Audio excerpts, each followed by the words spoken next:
What's up, everybody? Welcome to the Game of the Week show, episode number 15. I am your host, Matt Southwell, and on my left is the returning Dan Gilbert. Hi, Matt. Hello, welcome back. Thank you.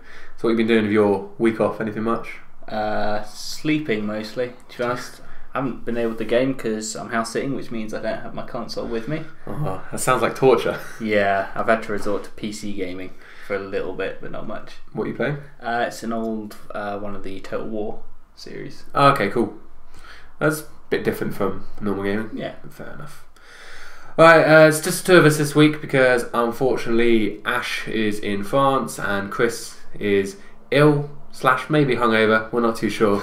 It is in the morning, Saturday morning, so it's quite likely that he was out on a Friday night, but I'm sure we'll find out eventually. But anyway, just for those of you out there that don't know what the Game of the Week show is, it is normally three friends sitting around this table every Monday to discuss the latest stories in the video game industry. We'll then round out our show with our featured Game of the Week. Okay, so let's get straight on with the news, and the first item on our list this week, Destiny. We spoke about Destiny last week, and unsurprisingly, 1 week on, or nearly 2 weeks on by the time this video goes up, but it's broken all kind of sales records. It's caused major console spikes. Is this really surprising at all? Well, considering the fact that the white PS4 bundle? Well, yeah, that was Destiny, wasn't it? Well, yeah, that's got to be why. That's going to help. Yeah, well, in the UK, I've got the UK figures here because, well, we're UK and still United. Yeah. Although we couldn't get rid of that pesky Scotland, but what are you going to do? But no, in the UK, sales were increased by 300% on the PS4. I've actually wrote here PS $ because I don't know why. But anyway, and that sold the Xbox One 2-1. So, PlayStation fan over there, you must be quite happy with that. That's alright. I mean, I had to pass on Destiny because of so many other games coming out. You'll get it within eventually. a short period. I was like, this is probably one that's going to fall by the wayside. I'm sure after a week. So. Yeah. Well, we did a review on it last week and everything, and it's a fun game. It's not a perfect game. I think you'll probably almost be better waiting, if you can wait, which you obviously seem like you can, waiting for the second one, and anything that was maybe not quite perfect in the first one will be better in the second one. Yeah. But it's not stopped it from selling. They made was it $325 million in the first 5 days. Yeah. In 5 days. That's crazy. Now, let's just assume that that's what, $80 a game? Because I know it's $60 or £50, whatever. But then you got all these special editions. Yeah. If it is, say, $80 a game on average, that would be about 4 million copies sold. So that's similar to Watch Dogs. I think Watch Dogs sold 4 million a week, but apparently this is beaten Watch Dogs. Yeah. So my maths is obviously wrong somewhere. But they haven't actually said how many have been released. But it's not quite GTA level though, is it? No. But obviously, I should clarify, the records is for new franchise. Yeah. But it's still pretty impressive. That's a lot of money to make in 5 days. Yeah. How much of that do you think is because it's just Destiny, and how much of that do you think is because it's Bungie? I think all of it. It's basically it's the combination. We've seen how much money they've spent on marketing. Yeah. We spoke about it last week, and marketing proves that it works because they marketed the hell out of this game, and everyone was excited about it. Yes, it helped that it was the track record of Bungie, but if it, I can't remember a Halo game selling this quickly. Like, Halo's already sold well, and yes, it's only on one platform, but even still, people who don't even really know why they want this game. And I'm one of them. I didn't really know why I wanted it, but I bought it anyway. Yeah. But I'm having a good time with it. But that's a lot of money, and it's going to continue to rise, and ever present, I think, in this generation. Yeah. Okay, number 2 on our list, an Xbox One exclusive, D4, coming from the studio of Deadly Premonition, is actually out now. The creator came on the stage last week at TGS and said, this game will be out tomorrow at the time, so obviously it's out now. You can buy it for $11.99 or £12 on the Xbox One store. What do you think of this kind of approach to releasing a game? We didn't know when it was coming out, and then all of a sudden, it's out. Do you like that? I think it can work sometimes if it's got the following already behind it. If someone's been marketing it ahead of time but not giving you a release date, then it can work. because you're already building up that excitement sort of thing. It's like if you got like a AAA title that everyone's been waiting for, and like you've just not been given the release date, and then suddenly like, it's out this Friday. Yeah, people will buy that. I think it will. If you do it, just slide it in with no marketing or anything like that. I think that's a little bit more of a risky approach because you haven't built up any excitement for the game. I like that they did it this way, and we very briefly played the game before. Like I said it only came out on Friday, like the day before what we're filming. So we played it before. If you like easy achievements, what you did 5 minutes of gameplay?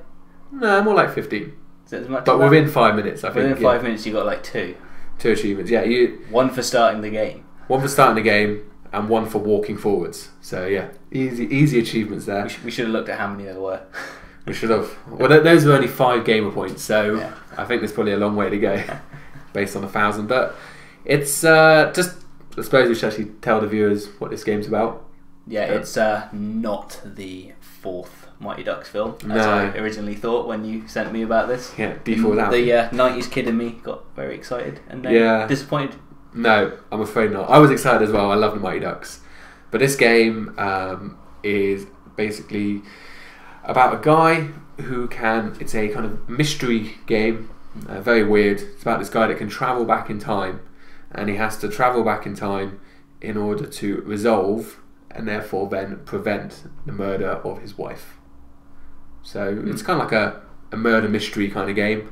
It's got that sort of Japanese artwork about it. Yeah, it's gone like kind of graphic novel kind of style. Yeah. I like the artwork; it looks pretty.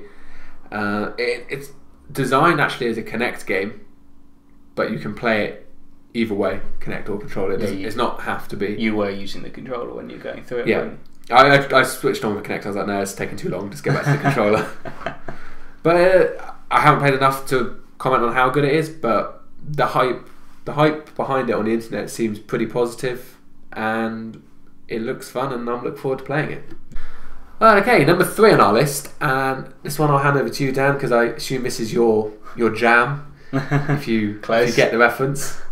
The NBA, yeah. NBA Jam, yeah. I love that game on Sega. That's such a good game. So over the top when like your guy would be on fire. Yes. That was cool. But anyway, back to this. In the run up to the release for NBA 2K15, that's out 10th of October, I think, yes. off the top of my head. So they're slowly releasing information about the different features and everything like this, and this time around they're introducing face scanning for the first time for customizing your My Player, which is like your career mode, or the one where you take yourself online and so on, where you play as one player. Using the demo I saw was using the PS4 camera, but I'm assuming you can use the Kinect. Yes, Kinect or Kinect PS4 as camera. Well. So it's about 30 seconds of just scanning your face side to side, and rather than being like a simple sort of like overlay, it digitally maps all the points in your face, so that as you're in the game or whatever, and your character's mouth moves or he's talking or anything like that, it can actually track that.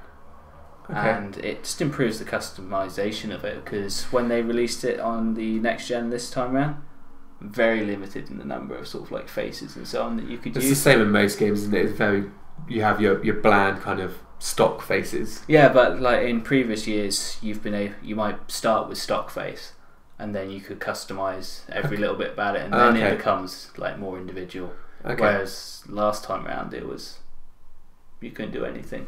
So I think they're bringing all of that back, but you can certainly tweak things in terms of the face scanning one. So if it's on there but it doesn't look quite right for you, there's a little adjustment maybe on the mouth or the nose or something like that. No, that's cool, because I remember, you might not remember this, I don't know, but EA did this once a while back with FIFA, and it was called Game Face. Yeah. And you went on their EA Sports website and you would just basically take a picture of your webcam. It looked crap. Yeah. But obviously technology's come a long way, and NBA, even last time round, is still one of the most beautiful games I've seen in terms of like the visuals for the players. Yes, it is. So that's cool if you can like actually play next to your heroes, as it were. Yeah, and now you can actually pretend it's you properly, because it'll look like you as opposed to just calling it you. I don't know. I still like the guy with the giant blue mohawk that I used to have. He'll always have a special place in my heart.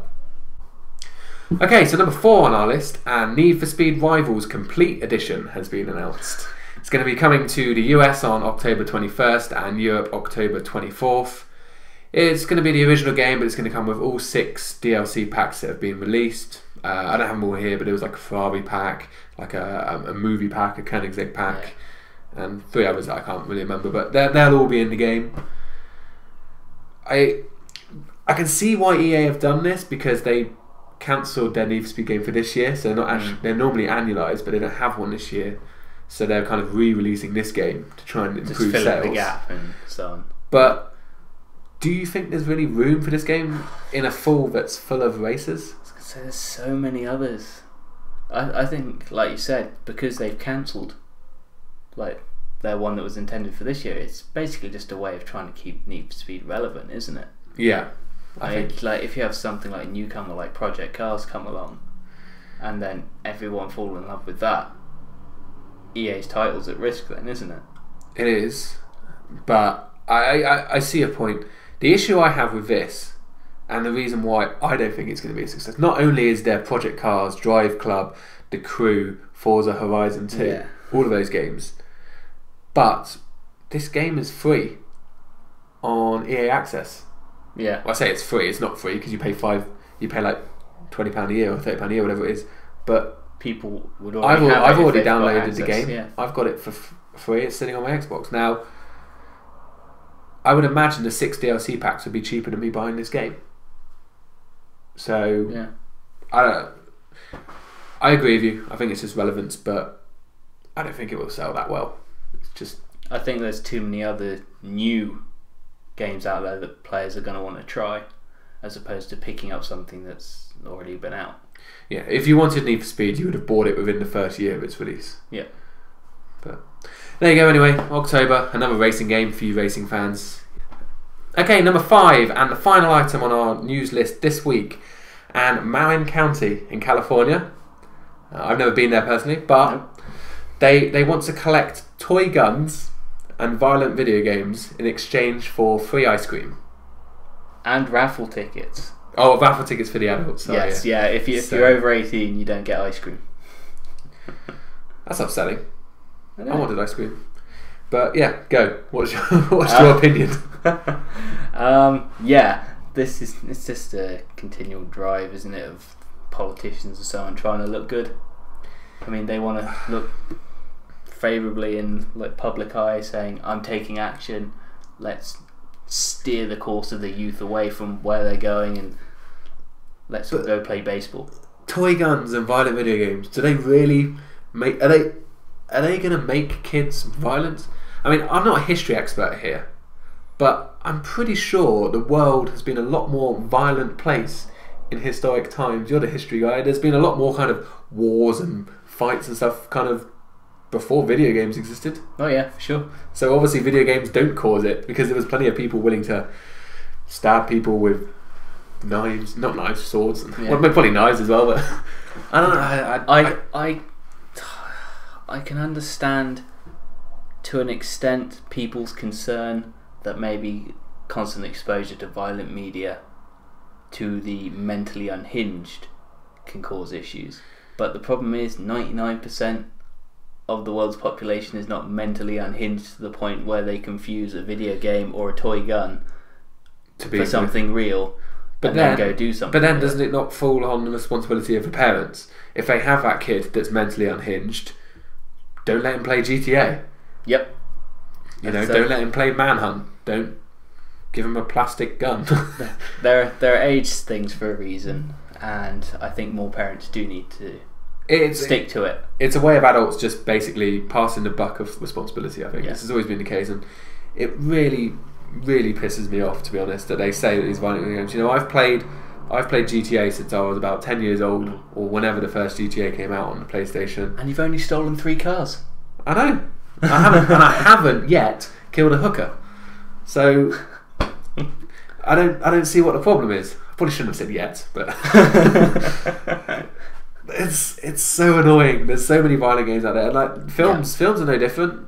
there's lots of violent films, and I do agree in that sense that if a parent is buying a game for someone under the age or the recommended age and they have concerns about it, they have a responsibility to check it out first. Yeah. I mean, you've got the internet, so it's not hard to YouTube gameplay of pretty much all of these games, find out what they're about.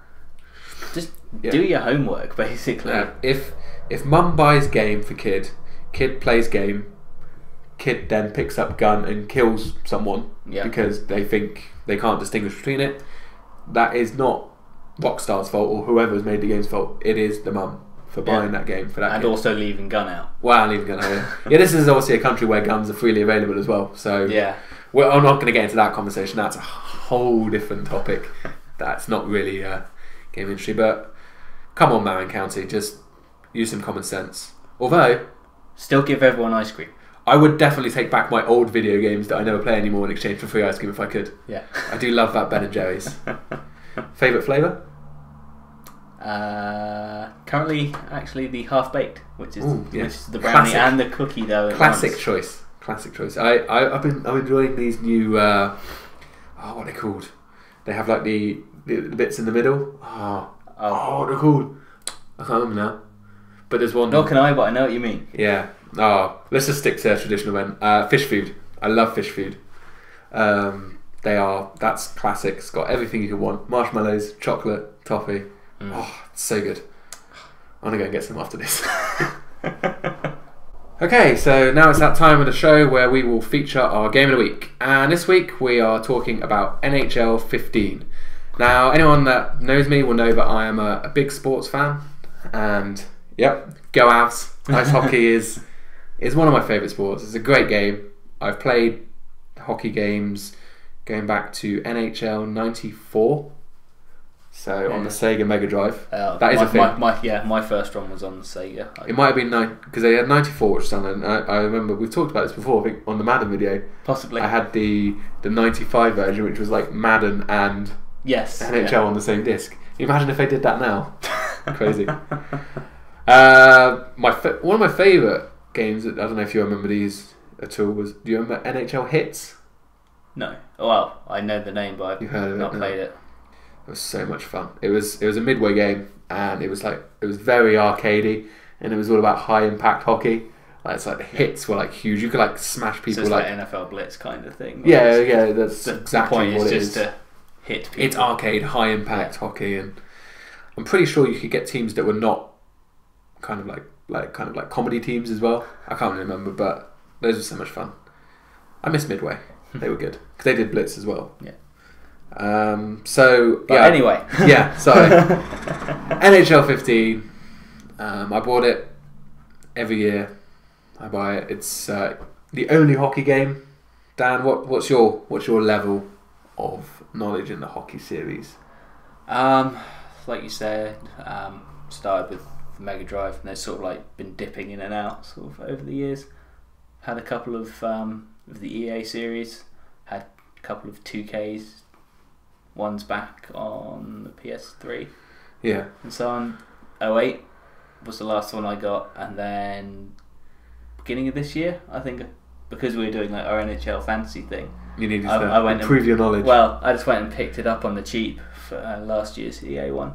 So it's been sort of sporadic, but I enjoy it when I have them. You're kind of this is basically the flip from our Madden thing. Exactly. I play it religiously. You play the odd version now and then. You understand the sport. You appreciate them, but not enough to buy it every year. Exactly. Okay.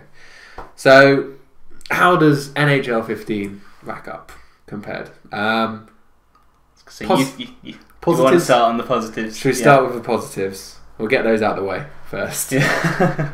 You can run. I don't want these videos to be negative and me just having a go at things. Do you want to start with the negatives and then we can bring it back to a positive note then? Yeah, no, we'll do positives, we'll get them out of the way. Alright. Right, so me and you played a game before.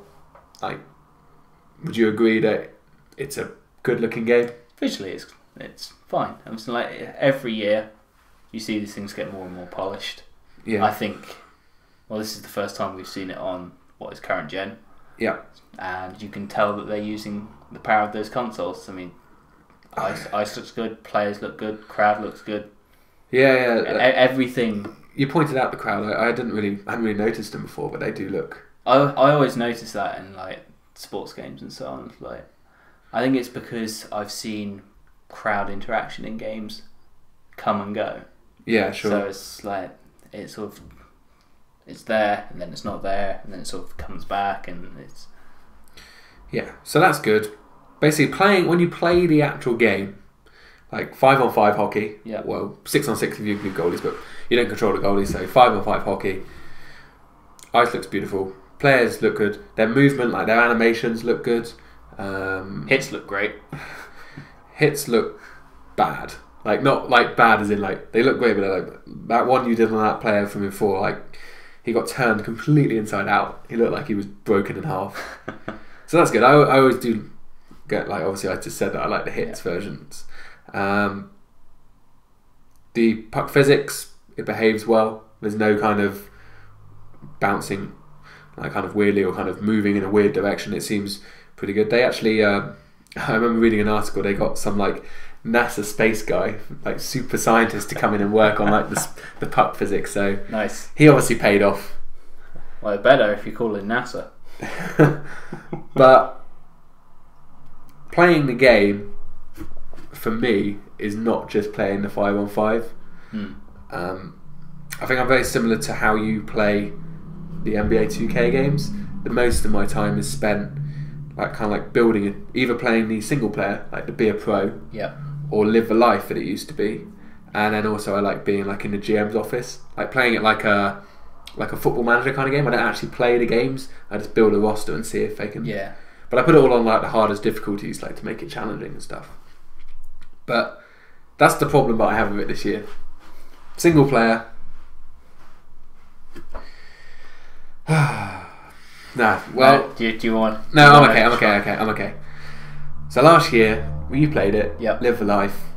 You know, you could play a whole year in the juniors, or you could play just like the cup, like the junior equivalent of the Stanley Cup, and then you get interviewed by teams, same way as you do in NBA, and like that would basically determine how well you performed, and the answers you give in the interview will determine where you went in the draft and which team drafted. Like your personality will determine whether people like you or not. Yeah. This year, none of that's gone, or all of that's gone. Not none of it's gone. None of it's gone. None of it's there. All of it's gone. You have two options: pick a team, any NHL team you want, or get drafted randomly. And you basically click the button, and then the draft just goes picked there by this team. So, and like the time I did it, and I've seen videos of other people doing it, it's always just been the first round. So it's not like even in the football you can choose where in the draft you want to have gone. Yeah, and like it sounds very Madden-ish in the sense of like you don't really get drafted at all. No, like you choose your team and you just choose your overall starting spot. Yeah, so that's gone. And then the thing that annoys me the most is when you play the game, you can't sim to the next shift when you come off the ice. So I was playing on the ice, go off, because you know hockey players, the elite defensemen play maybe half a game, whereas the forwards play about a third of a game, 20 minutes. So, but when you go to the bench, you can't sim to the next shift. So I've either got to sit there and watch the computer play for like 2/3 of the game, or I play the entire game, which is like completely unrealistic, and my player will be like dead of energy. Yeah. Or you're forced to go the other way, where you can. It's not the realistic version where you like shorten your period lengths and everything like that. I suppose I could have like 4-minute period lengths and then like play like 3 out of 4 minutes. Yeah, but again, that's not creating a realistic sort of environment. And so that to me, that mode is now unplayable because it's just not realistic. GM mode was the other one I said I talked about. Also, features have gone. You can't draft anymore. That's gone. So kind of a fundamental part of American sport is the draft. Yeah, the draft is still there.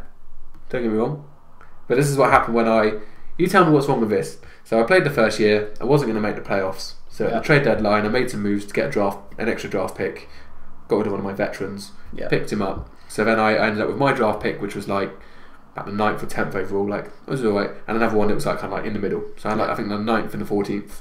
So reasonable picks. Get to the draft. Oh, I can't draft. That's weird. The computer automatically drafts. Picks me up 2 rookie goalies. I'm obviously the Avs. I've already got Semyon Varlamov, who's like a 90 overall goalie, and he's only like in his mid-20s. I don't need a goalie. I need a defence and a winger. You're right, you didn't need a goalie, you needed 2. So it's just like, what are you doing? Like, that... Yeah, so AI logic is not there it doesn't... to do it automatically. Yeah. Now, maybe I don't know if maybe setting my trade block would have made that be any different, I don't know, but I still want to be able to pick and be able to trade at a draft. Can you do that in NFL? Yes. Yeah. Yeah, you can do the whole thing, and I love doing that because you scout your players ahead of time and you find like the gem players in the later rounds and stuff like that. You find players that suit what you need. And it feels rewarding as well, doesn't it? Yeah. When you go, I reckon that guy could be good, and he turns out to be good, and you'll be like, I made that decision. Yeah. So you can't build a team through the draft. Okay, fine, I'll build the team through trading. Yeah. Bit harder, but I'll just trade my draft picks away because I can't really use them anyway. Now there's a problem with that as well. Oh. Alright, I'm not going to rant anymore after this. This will be the last one. But previously, you could use your trade block to identify as like, okay, right, I want a right winger. Yeah. No older than say 28, so I want him like still having a good 5, 6 years, 7 years in him. And I want him to be a sniper, so I put the shot power up to like 4.5 or 5 star. Then you used to be able to like click the thumbstick and it would give you a list of all players that match that criteria, and then you could scout each one of them, see which one's best, which one has trade value, yada yada yada. Can't do that anymore. So now I basically have to go through every single roster, looking at every single player to determine which player suits my needs best. Which is fine when things start out because you have better knowledge of the league, but get to year 5 and 6. 4 or 5 years, yeah. So again, FIFA, you can have full customizable stuff like that. You can search for the players you want. What's it like? Madden, what's that like? Hit and miss. It's like you don't have that sort of search depth and so on for a position if you want to improve when you're looking at the trade block, but there's less players. Yeah. So it's one of those things where it's like if you need to search for a right outside linebacker, for example, you just search the position, you search through like the other 31 teams. It doesn't take long because each team usually has like 2 or 3. Yeah, sure. But I'm not going to talk anymore because otherwise we'll be here all day. Yeah. But that's just a couple of the features I don't like. There's on the internet, if you search for a missing feature list, I'll maybe put a link in a minute, but you can see there's a huge list of things missing. Huge. EA have come out. Yeah. They have promised to update some things retrospectively. Like they've said, in September we'll get a playoff mode, so you can play just the playoffs. Right. You'll get coach feedback in Beer Pro. They're going to introduce the 3 stars of the game, which is to the end of the game, which is gone. So that's all fine. And then they're going to introduce the draft in October back into GM, so you will be able to draft again. So something that people would have wanted at the start when the game was released is only coming out in October. Yeah. Beginning, end, middle? Just October, that's all we know. Just October. So it could, let's assume worst case, end of October, that's 6 weeks after release. So that's basically they'll release it in time for the game to become irrelevant to a number of people. Some people will already be pissed off, and gone away. So smart move, EA. Yeah. So this has been gone a bit differently to how we normally talk about games, because normally I don't think we've talked about a game that we haven't. Well, I say we. Obviously, you haven't really played enough of the game to assess it. But what I'm telling you, you would assume that if, as a casual fan, you're probably not going to pick up this year's version. No, in fact, that's what I've written. As in, like, it doesn't. Okay, yes, it's better visually, but everything else going wrong, it's not enough to make me want to go out and grab it this year. It's a package game, isn't it? Yeah. You don't pay for just the 5-on-5s just to play the game. Just play the game of hockey. Like, you don't buy Madden to just play a game. You don't buy FIFA to just play a game. There's all the other features that come with it to be a full package, and EA, I think, have failed to deliver on this. I would probably give it a 6 out of 10, and that's generous, just because like the fundamentals of playing the game are there. Yeah. But there's so many features missing. It's not going to spend as many hours on my console this year, which is a shame. And in hindsight, I probably shouldn't have bought it. But I wanted a hockey game, and unfortunately EA have just failed to deliver. And it's very, very disappointing. And it's good that a lot of people, there has been a lot of arguing on, or kind of, the internet has made EA aware that they're unhappy. I know people complaining on the internet. And EA coming out with this stuff is damage limitation in my eyes. Yeah, although I think we should point out very quickly that if you do want all these features, you can just go buy it on the old gen version, which is just a clone of the previous one with updated rosters, is what you were telling me. Yeah, so that's a good point. It exists for this like NHL 15, just not on the nice, shiny. Yeah, so then you've got the option. You either pay 50 quid for the new game that like kind of looks better, plays better and everything, or you pay 50 quid for the game that is exactly the same as last year with updated rosters, but still has all those features. Yeah. So unfortunately, it's a sad year for hockey fans at the moment, and you mentioned it before. It's a shame we don't have 2K giving them competition, but there we go. That is NHL this year. Sorry, we can't give you any better news, but unless you're a hardcore fan, I would say give this one a miss. Okay, guys, there you go. There is our thoughts on, yours mainly my thoughts. Yeah, sorry, that was me going on a bit there about NHL, but it's something I feel very passionate about. I'm a big fan of sport, and it's not often, and probably not often for you either, that you get a game and you feel so let down by it. No, it doesn't happen. As a general rule, especially with everything that's out there, we can feel how good a game's going to be. And yeah, I mean, like most of the time, you know it's bad before you get it. Yeah. So you don't get it.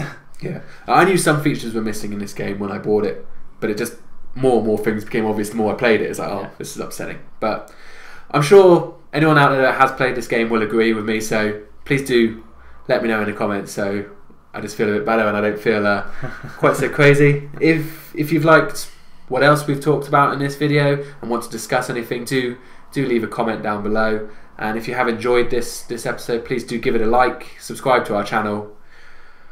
All that marketing spiel. Sorry, I'm not very happy today. No.